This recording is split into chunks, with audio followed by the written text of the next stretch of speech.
추석 명절은 잘 보내셨습니까? 얼굴이 환한 모습을 보니 저도 덩달아 기분이 좋아집니다.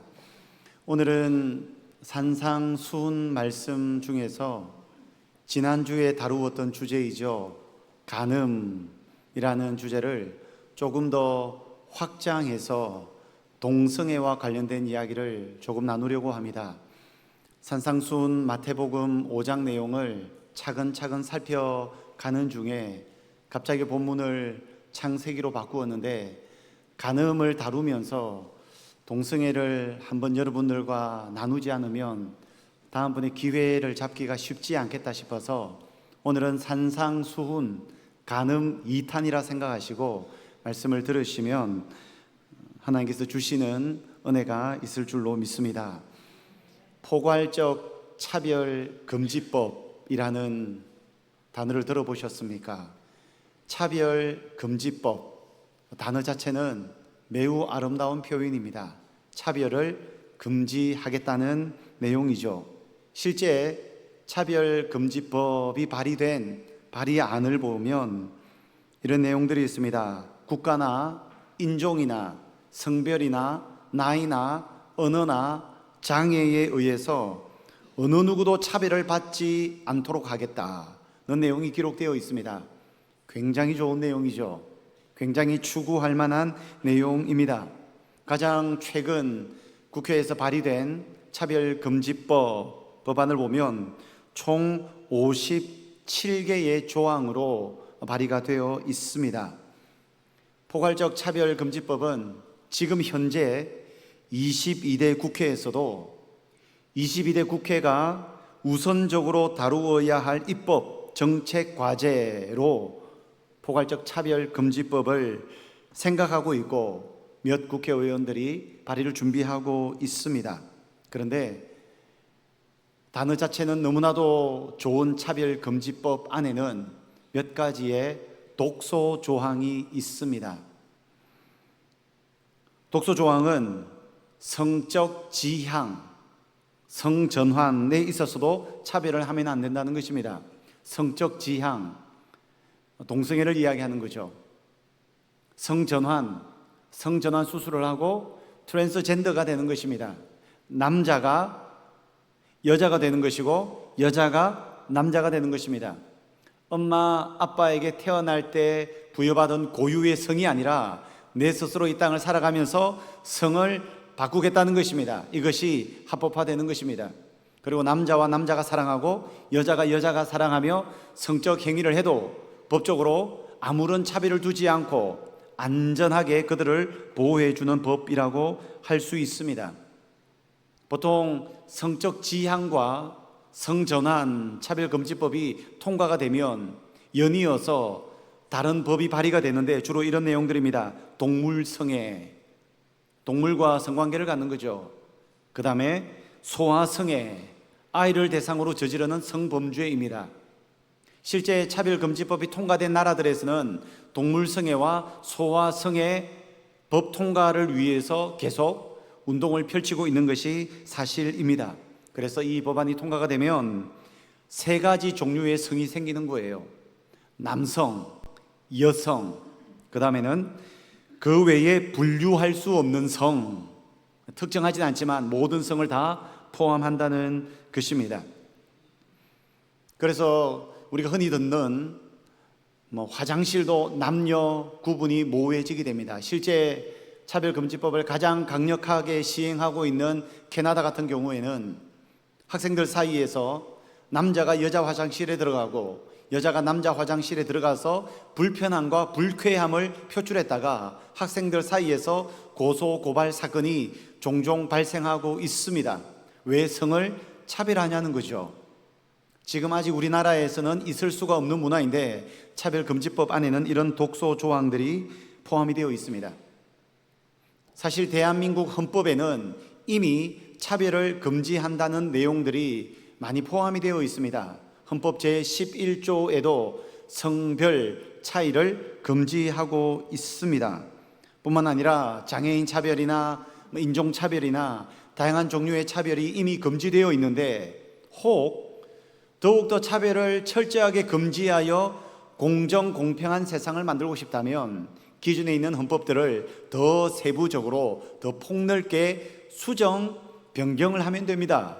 그런데 수정 변경을 넘어서서 포괄적 차별금지법이라는 아주 그럴싸한 이름을 들먹여서 이 법안에 독소조항, 동성애와 성전환을 합법적으로 할 수 있는 독소조항을 삽입해서 이 법을 통과시키려 하고 있다는 사실입니다. 그래서 우리는 이 법안에 대해서는 경각심을 가져야 되고요, 그저 가만히 있을 것이 아니라 때로는 목소리를 내야 할 때도 있습니다. 작년 이맘때이죠. 작년 10월 27일로 기억합니다. 제가 교회 부임하고 2주인가 밖에 지나지 않았는데 서울 광화문과 여의도에 기독교인들 100만 명 집회가 동성애 반대, 차별금지법 법안 입법 반대라는 이름으로 행해졌습니다. 우리 교회도 버스를 대절해서 다녀왔죠. 왜 이렇게 반대할까요? 세상 사람들은 기독교인들을 이해하지 못하는 측면이 있습니다. 왜 이렇게 기독교인들이 차별금지법, 동성애를 반대할까요? 우선 차별금지법이 통과된 나라들을 보면 차별금지법의 법안들이 거의 비슷하다는 것을 확인할 수 있습니다. 그리고 차별금지법이 통과된 나라에서 발생하는 성에 대한 문제와 현상도 거의 공통적으로 나타나는데, 굉장히 다양한 현상이 나타나는데 가장 중요한 사실은 차별금지법이 통과되는 순간 동성애, 성전환, 트랜스젠더에 빠지는 다음 세대 아이들의 숫자가 폭발적으로 증가한다는 사실입니다. 이것은 객관적 통계 사실의 내용입니다. 영국에서는 2010년에 차별금지법, 곧 평등법이 통과되었습니다. 그리고 2018년도에 조사를 했습니다. 2010년도와 18년도에 조사를 해보니까 동성애와 성전환을 원하는 청소년이 8년 사이에 4,415%, 곧 44배, 44배가 폭증하였습니다. 스페인은 청소년 6명 중에 1명이 동성 성행위를 하고 있었고, 미국은 5명 중에 1명이 동성 성행위를 하고 있었습니다. 지난주에 우리는 하나님의 법적 테두리를 넘어선 이성 간의 성행위 간음도 얼마나 심각한 죄인지를 나누었는데, 차별금지법에서는 동성끼리, 남자와 남자가, 여자와 여자가 성행위를 청소년들 사이에서 10%, 20%, 30% 단위로 지금 폭발적으로 증가하고 있다는 사실입니다. 캐나다가 세계에서 가장 강력한 차별금지법을 시행하고 있습니다. 동성애자들의 천국이라고까지 이야기하고 있는데, 캐나다 온타리오 주에서는 자녀가 동성애를 하거나 또는 성전환 수술을 하려고 할 때 자녀의 성적 취향, 성전환을 반대하면 부모의 양육권을 박탈하는 법안도 이미 통과가 되었습니다. 여러분들의 자녀와 손주가 동성애를 하려고 하고 성전환 수술을 해서 남자가 여자가 되겠다고 하고 여자가 남자가 되겠다고 했을 때 그것을 반대하면 부모 양육권이 박탈당한다는 사실입니다. 이것이 차별금지법 안에 포함되어 있는 독소 조항들이 일으키는 문제, 파장이라고 할 수 있습니다. 차별금지법이 통과되고 동성애와 성전환이 합법화되면 굉장히 많은 문제가 발생할 수 있는데, 오늘 시간은 강의 시간이 아니라 설교 시간이니 많은 내용을 다루지 못하지만 그래도 2가지 정도만 짚어봅니다. 우선 대한민국 나라의 존립, 존폐 위기가 발생할 가능성이 굉장히 높습니다. 지금도 젊은이들이 결혼을 잘 하지 않죠. 한국 땅을 두고 헬조선이라고 하며 먹고 살기 힘든 세상이라고 하며 결혼을 하지 않습니다. 결혼을 해도 1명 이상의 자녀를 두지 않으려고 합니다. 지금 대한민국은 전 세계에서 출산율이 꼴찌 국가입니다. 영국 옥스퍼드 대학교에서 이런 발표를 했습니다. 현재 지구상에서 가장 먼저 사라지는 최초의 나라는 대한민국이다. 왜 그럴까요? 독보적인 출산율 꼴찌이기 때문입니다. 옥스퍼드 대학에서는 앞으로 100년이 지나고 난 이후에 대한민국이라는 나라가 존립할 수 있을까라고 질문을 던졌습니다.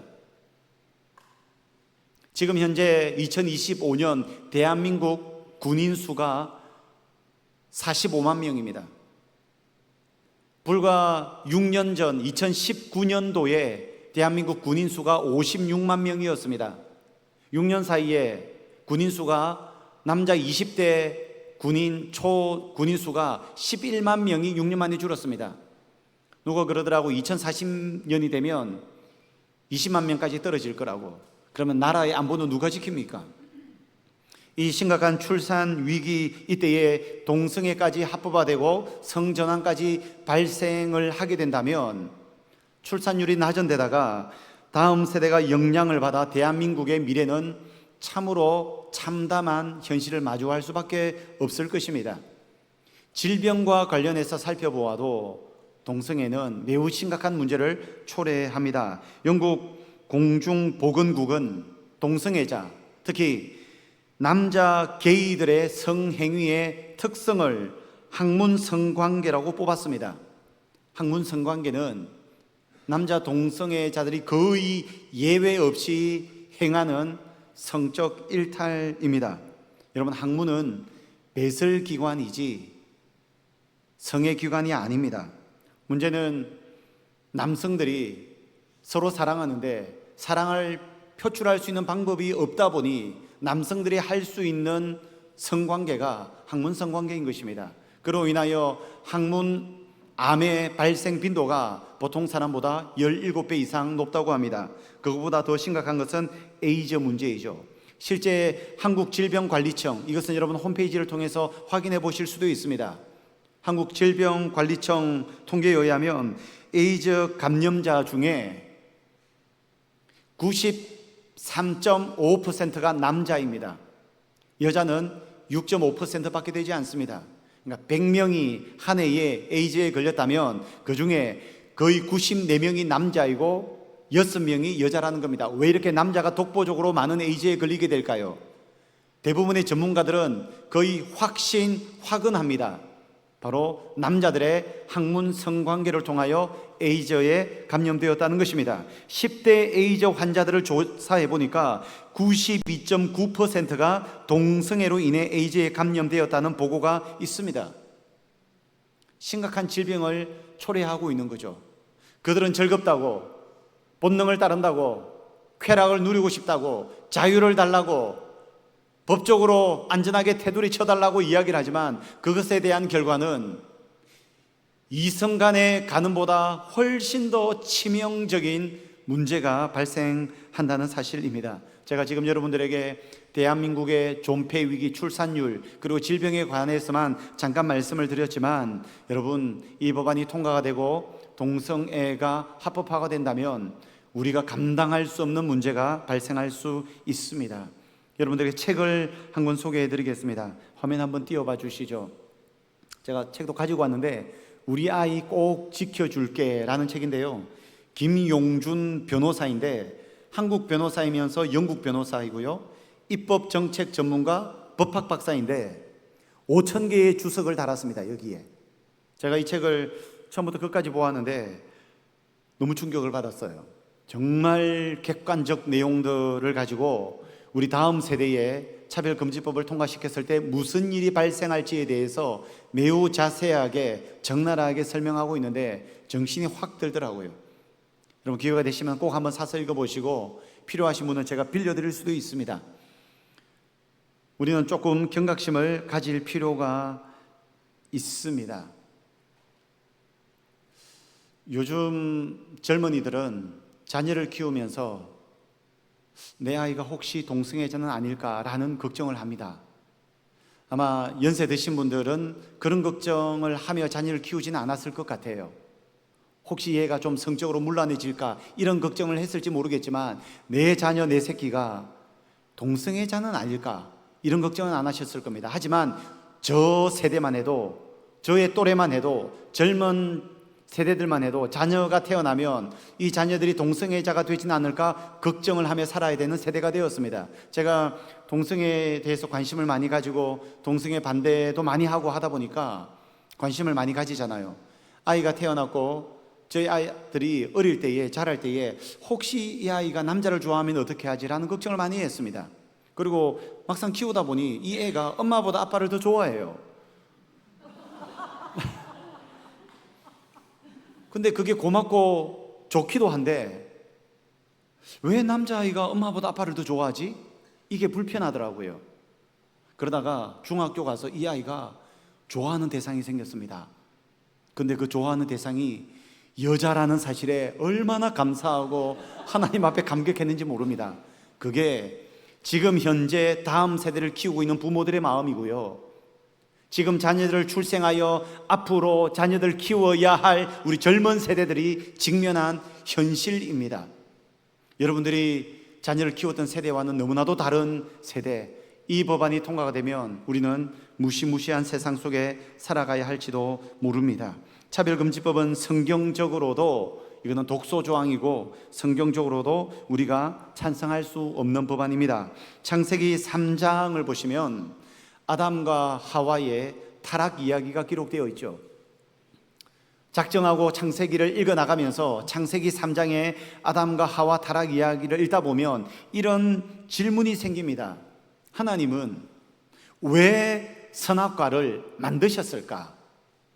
선악과를 만들지 않으셨다면 인간이 타락할 일도 없고 하나님을 반역할 일도 없고 죽을 일도 없고 지옥 갈 일도 없는데 하나님은 왜 선악과를 만드셔서 인간이 죄에 빠지도록 만드셨을까? 왜 하나님은 선악과를 그렇게 만들고 싶으셨다면 선악과 나무를 심어둔 곳이 하필이면 동산 중앙이었을까? 우리가 흔히 동산 중앙이라고 한다면 동산은 흔히 볼록한 언덕입니다. 그렇지 않은 동산이 있을 수도 있지만 상상하건대 동산 중앙에 선악과가 있다면 에덴 동산 어디에서도 선악과가 보였을 것 같아요. 아담과 하와가 어디를 가더라도 선악과를 볼 수 있는 동산 중앙에 선악과를 두신 거예요. 왜요? 사람의 발길이 닿지 않는 곳, 절대 손댈 수 없는 곳에 꽁꽁 숨겨 놓으시면 따먹을 일도 없잖아요. 왜 선악과를 만드셨으며 왜 하필 동산 중앙에다가 두셔서 사람을 유혹하는가? 게다가 선악과는 저는 보지는 않았지만 매우 보암직도 하고 매우 먹음직도 하고 매우 탐스럽게 할 열매라고 창세기에서 기록하고 있습니다. 선악과가 보면 흉측하게 생겼고 저거 먹으면 내가 죽을 것 같다는 생각이 들 정도로 아주 못생겼다면 선악과 따먹지 않을 거예요.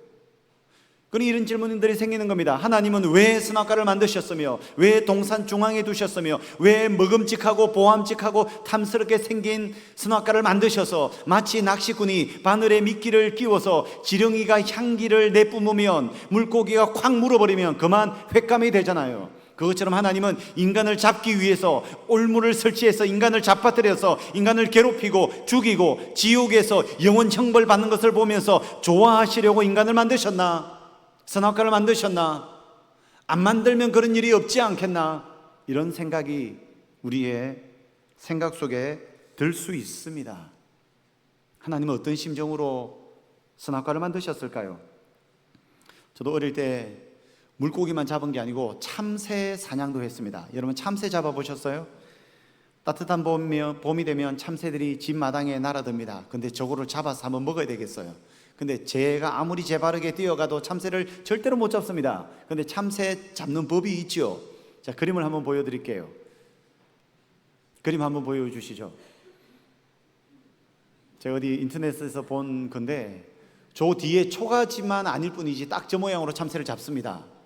마당에다가 곡식, 이삭을 떨어뜨려 놓으면 참새가 곡식을 먹으려고 날아옵니다. 한 서너 마리가 날아와서 곡식을 막 쪼아 먹습니다. 근데 그 곡식 뒤에는 대나무로 만든 바구니를 세워두고 그 바구니를 나무 작대기에 걸쳐서 나무 작대기에 실을 묶어서 방 안까지 실을 끌고 들어오는 거예요.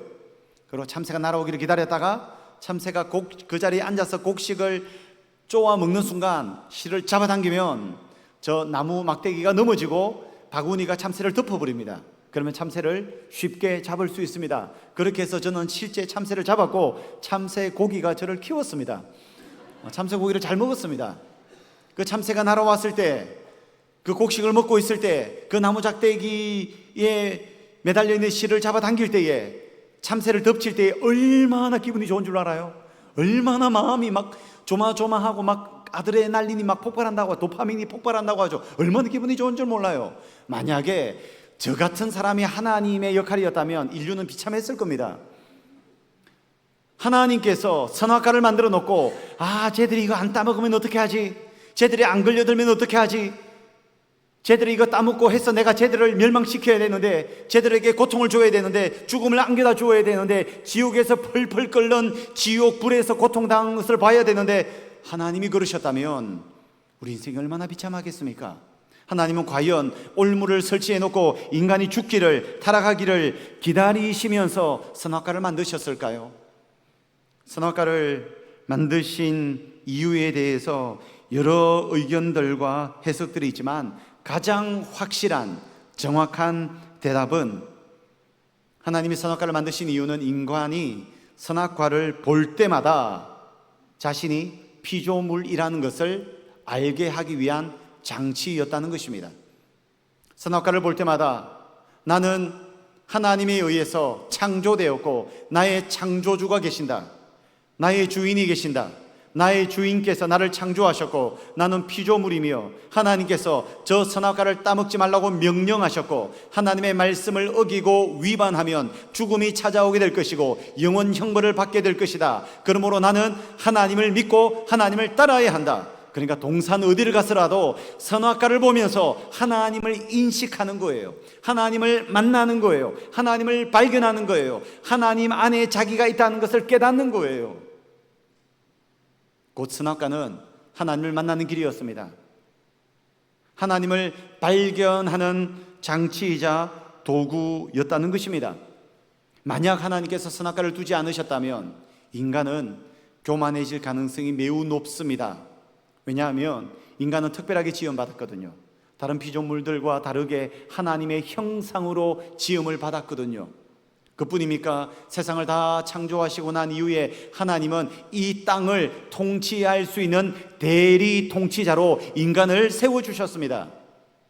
인간은 이 땅의 대리 통치자가 되어서 이 땅을 다스릴 수 있도록 하나님께서 권한을 부여해 주셨습니다. 그뿐입니까? 에덴 동산에서 선악과를 따먹는 것 외에는 모든 것을 자유롭게 하셨습니다.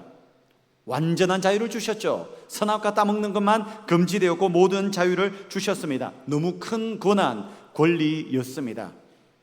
절대 권력은 부패한다라는 말이 있는 것처럼 인간에게 선악과를 두지 않았다면 인간은 하나님을 의식하지 않고 인식하지 않고 오히려 훨씬 더 깊은 타락의 세계로 빠져들고 말았을 것입니다. 그래서 하나님은 인간을 사랑하셔서 하나님과 교제하기 위해서, 하나님 안에서 참된 평안과 자유를 누리게 하기 위하여 하나님께서 선악과를 그곳에 심어 두신 것입니다. 그래서 우리는 선악과를 통해서 인간의 존재의 목적을 확인할 수 있습니다. 우리는 창조자 하나님을 섬겨야 합니다. 하나님의 말씀을 따라야 합니다. 하고 싶은 대로, 행동하고 싶은 대로, 살고 싶은 대로, 말하고 싶은 대로 살면 안 됩니다. 그것은 성경에서 말하는 명백한 죄이고 범죄입니다. 우리가 행하는 길은 하나님 안에서, 하나님의 말씀 안에서, 하나님의 율법 안에서 자유롭게 살아갈 수 있습니다. 그래서 인간에게 자유의지를 주셨다고 하는데 이 자유의지는 무제한적 자유가 아니라 제한적 자유입니다. 그런데 제한적 자유를 가지고 하나님 안에서 살아갈 때 참된 자유를 누릴 줄로 믿습니다. 제한된 자유가 싫어서 내가 선악과를 따먹고 자유의 범위를 넘어가는 순간 참된 자유가 아니라 사단의 억압을 통하여서 자유라고는 조금도 찾아볼 수 없는 지옥 형벌을 당할 수밖에 없다는 것입니다. 그런데 세상은 어떻게 말합니까? 마음껏 죄를 지을 수 있는 자유를 달라고 아우성칩니다. 2015년도에는 이 아우성에 국회와 법원이 손을 들어서 간통죄를 폐지해 버렸습니다. 간통죄는 민법상으로나 형법상으로나 분명한 범죄 행위입니다. 그런데 언제부턴가 가정의 테두리를 벗어나서 내가 상대방을 사랑해서 서로 성적 관계, 성연합을 이루는 것이 아무 문제가 없다고 합니다. 이것이 범법 행위가 아니라 로맨스라고 합니다. 그래서 간통죄를 폐지해 버렸습니다. 내 자유라는 거죠. 간섭하지 말라는 거죠. 내가 사랑하는데 네가 무슨 간섭을 하고 무슨 말을 하느냐라고 이야기합니다. 차별금지법도 마찬가지입니다. 이 법안을 통과시켜서 이제는 법적으로 동성애와 성전환을 합법화시키겠다는 겁니다. 나라가 망하든 가정이 망하든 내가 질병에 걸려서 일찍 죽든 내 자유, 내 욕구, 내 본능 침범하지 말라는 겁니다. 그리고 이것을 법적으로 테두리를 만들어서 안전하게 보호받겠다는 것입니다. 이것은 선과 악, 선악과를 따먹어서 선과 악을 정하는 기준이 바로 나 자신이라는 겁니다. 여러분, 오늘 본문 3장 5절 말씀 우리 다시 한 번만 더 읽어볼까요? 너희가 그것을 먹는 날에는 너희 눈이 밝아져 하나님과 같이 되어 선악을 알 줄 하나님이 아심이니라. 사탄이 한 말입니다. 사탄이 인간을 넘어뜨리기 위해서 뭐라고 말합니까? 그것 먹는 날에는, 선악과 열매를 먹는 날에는 눈이 밝아져 누구처럼 된다고요? 너희가 하나님이 된다고요. 하나님이 되면 무엇을 합니까? 선과 악을 구별하는 기준의 역할을 하나님이 하시는데, 너희가 선악과를 따먹고 선과 악의 기준은 너희가 결정하라는 거예요. 하나님의 말씀에 의해서가 아니라, 진리에 의해서가 아니라 너희의 본능대로, 너희의 쾌락대로, 너희의 욕구대로 너 자신이 선과 악을 구분하라는 거예요.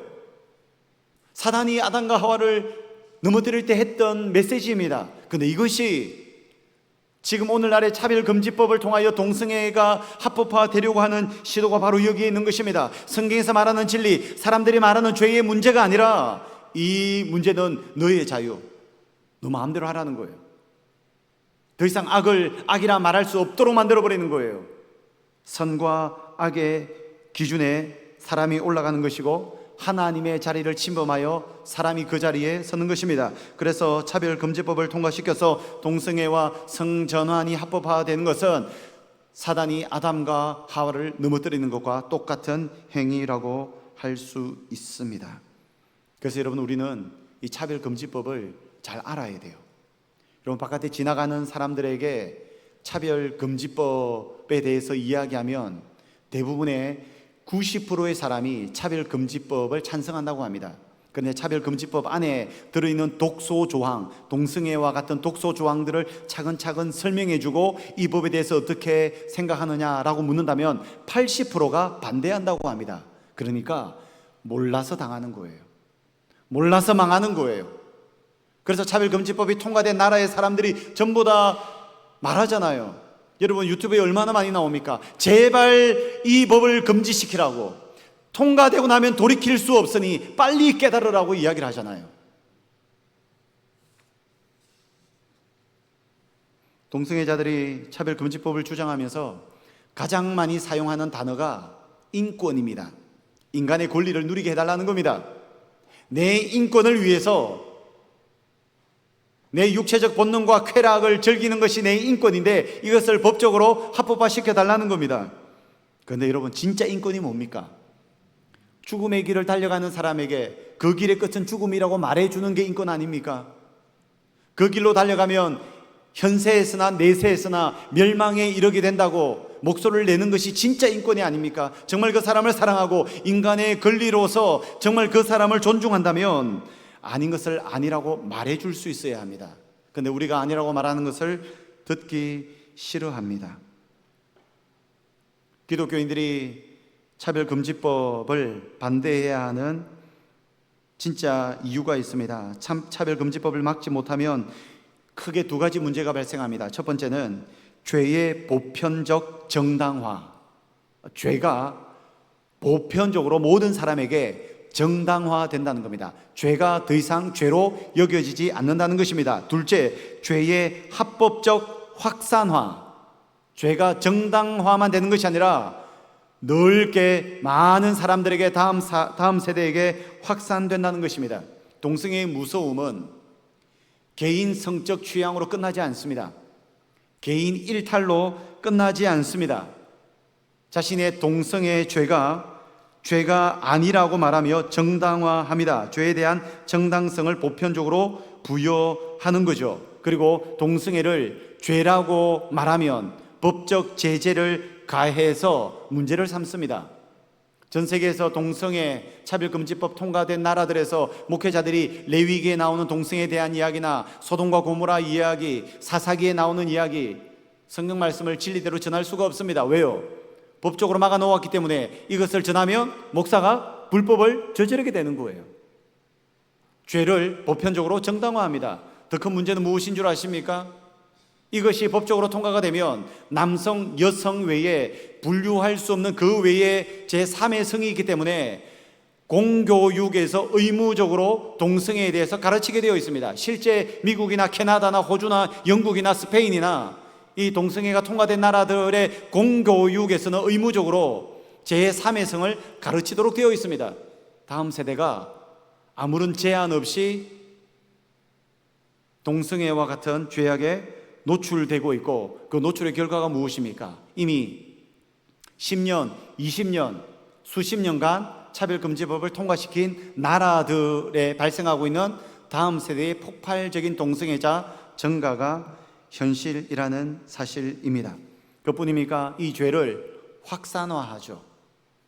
문화라는 이름으로 대구 동성애자들의 모임, 축제, 퀴어 축제, 퀴어 문화 축제라고 합니다. 문화 이름으로 슬그머니 들어옵니다. 자기들만 즐기고 자기들만 일탈하는 것이 아니라 이 죄를 많은 사람들에게 확산하고 있다는 것입니다. 그러기에 막아야 하는 것입니다.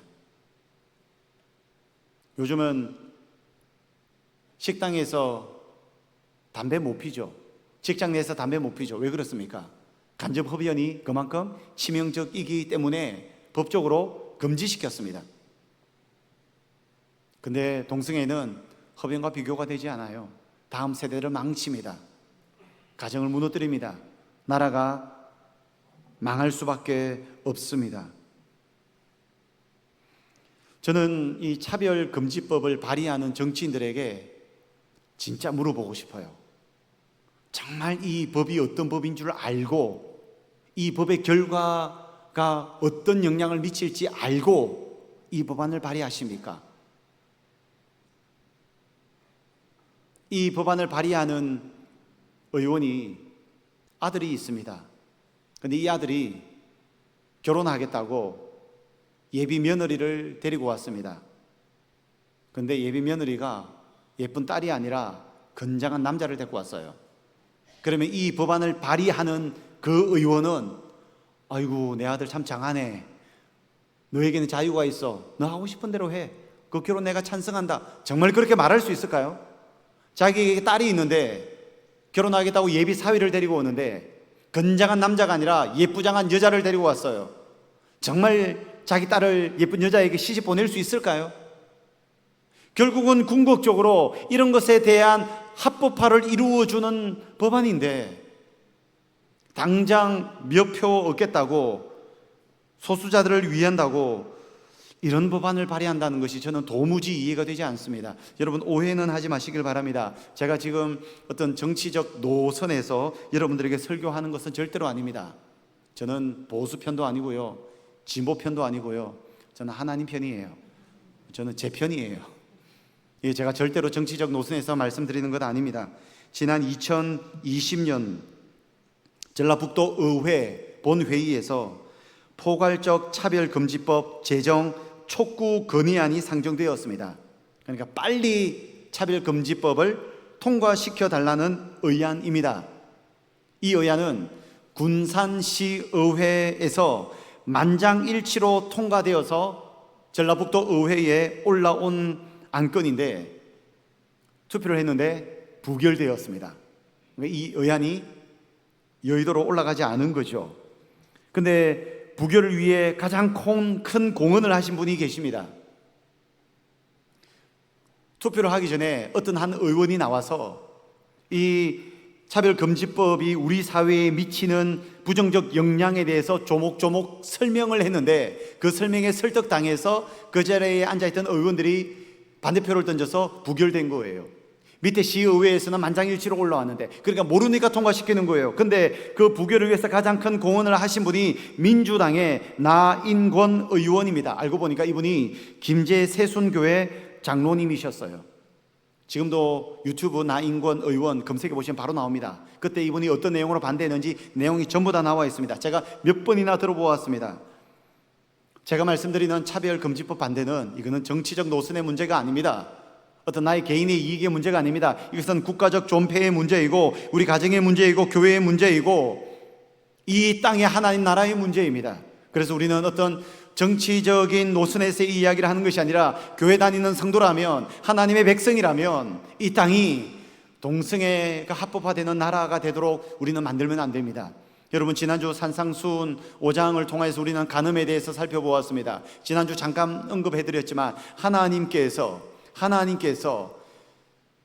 정말 감당할 수 없는 진노와 심판을 했던 성경의 사건들을 보면 전부 다 동성애와 관련이 있습니다. 그러니까 동성애는 간음죄의 끝판왕입니다. 그러기에 이 길은 우리가 막아야 하는 것입니다. 몰라서 못 막으면 안 되겠죠. 그래서 우리 성도들이라면 정말 이것이 무엇인지를 알고 하나님께서 원하시는 진리가 무엇인지를 알고 세상에서 빛과 소금으로서 우리가 선한 영향력을 드러내기 위해서는 바로 알고 바로 말해서 이 땅이 하나님 나라로 세워질 수 있기를 간절히 소망합니다. 하나님 아버지, 하나님의 거룩하심을 닮아 우리를 만드셨는데 거룩함을 회복할 수 있도록 은혜를 더하여 주시고 이 땅이 거룩한 땅이 되게 하여 주시고 차별금지법이 통과되지 않게 하여 주시고 동성애가 어떤 경우에도 합법화되지 않도록 주님 이 땅을 불쌍히 여겨 주시옵소서. 기독교인들의 힘들로는 온전히 막을 수 없을 수도 있지만 하나님께서 역사하시사 어떤 경우에도 이 땅이 거룩한 나라가 되어 하나님 나라를 세상 끝까지 전파하는 선교 강국으로 세워주시옵소서. 예수님의 이름으로 기도하옵나이다.